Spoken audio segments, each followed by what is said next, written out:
Hi guys, it's September 26th, well it's early in the morning, September 27th, 2019, and I've got something here that might interest you. This is the Gateway Pundit. Rumblings, deep state whistleblowers Brennan Protégé planted inside White House to spy on Trump thwart Spygate investigations. I think many of us kind of had an idea that there was somebody there doing that anyway, right? The deep state whistleblower is a CIA officer who was detailed to work at the White House, according to a new report by the New York Times. Well, first of all, I'm kind of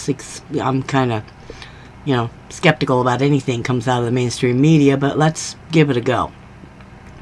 Little is known about this whistleblower, but the Times reported that he has since returned to the CIA. So, in other words, he wasn't just a asset; he was an actual CIA agent.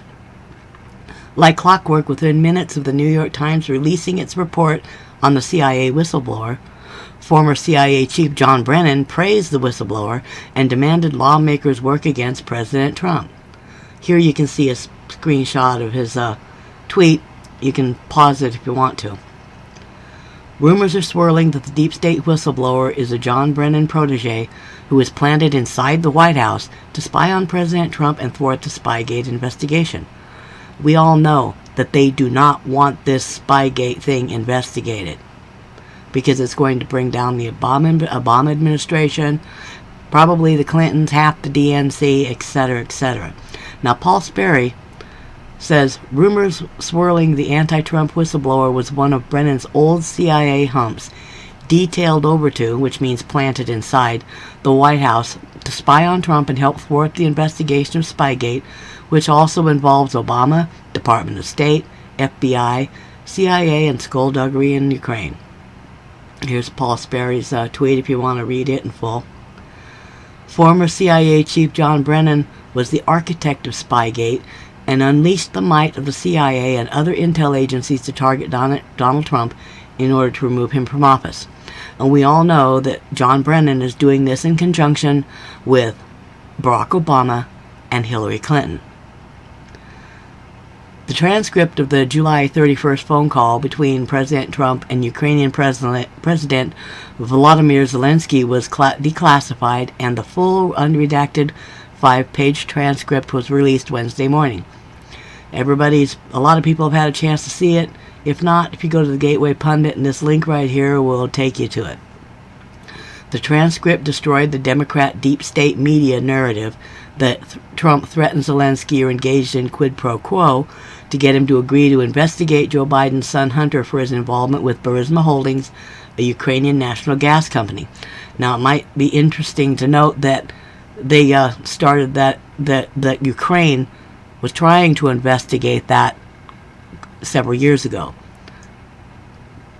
And Joe Biden used his office of vice president, the power of the office of the U.S. presidency, to force the Ukrainians to fire the prosecutor who was investigating it, the company that his son was on the board of. So this was the investigation was actually open then, not now. Trump was essentially giving him the go-ahead, in my opinion, to go ahead and continue that investigation that they'd already opened. That's what I think. That's what I got from reading the transcripts. But the deep state is worried about something much larger than Biden's shakedown or Ukrainian's prosecutor, Viktor Shokin. The transcript also revealed that President Trump is actively investigating Russiagate and asked Zelensky to get to the bottom of CrowdStrike, the cyber security company that investigated the DNC servers and concluded that they were hacked by Russians in a dual operation dubbed Fancy Bear and Cozy Bear. Now, here's a screenshot of that part of they talk about the transcript. So you can go back to that too. The DOJ recently informed in the court in a filing in response to Roger Stone's motion to compel unredacted CrowdStrike reports that it doesn't even possess the unredacted reports on the so-called hack of the DNC servers. Let me say that again. It doesn't even possess the unredacted reports on the so-called hack of the DNC servers. The DNC's lawyer provided the CrowdStrike reports to the U.S. government with redactions and claimed the redacted parts were not relevant to the investigation. And surprise, surprise, the FBI never looked into it. By May 2016, the DNC and the DCC became aware that their computer systems had been compromised by intrusions. They hired the cybersecurity company CrowdStrike to identify the extent of the intrusions and mitigate the threat, the filing reported. So there you have it. CrowdStrike gave the U.S. government 3, quote, draft reports, unquote, on the so-called hack, which was full of redactions, and the FBI just took their word for it that the Russians hacked the DNC servers. I think we all really come to that conclusion a couple of years ago, at least. Former FBI Director James Comey testified that the FBI asked the DNC for the compromised servers several times, and they refused to hand them over to the Bureau. I don't know about any of you, but I can think back a while, and even in the last few weeks, they've been kicking down people's doors and going in with search warrants and just walking in and taking evidence.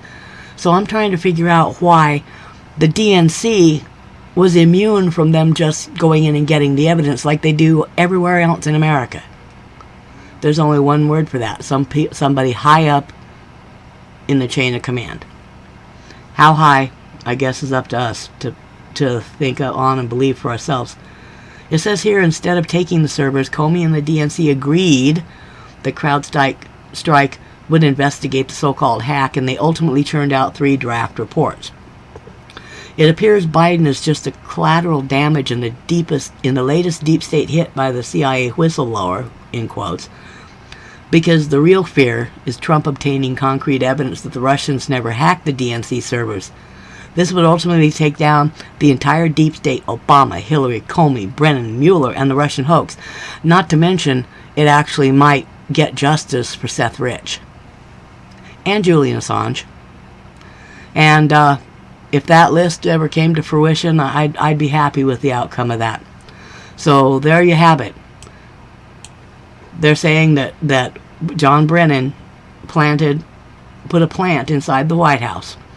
So if you think about it, that John Brennan links to the Obama administration and means that the Obama administration was in on the spying of a presidential candidate, a president-elect, and a sitting president of the United States. John Brennan is the link between the fraud, as the Russiagate hoax, and the Obama administration. Have a thought on that, and till next time, please subscribe, please sub, leave a thumbs up, leave a comment, please. I always like to hear what people have to say about these things, and sometimes it actually gives me ideas for other videos. So don't be shy, leave a comment. Have a nice day tomorrow.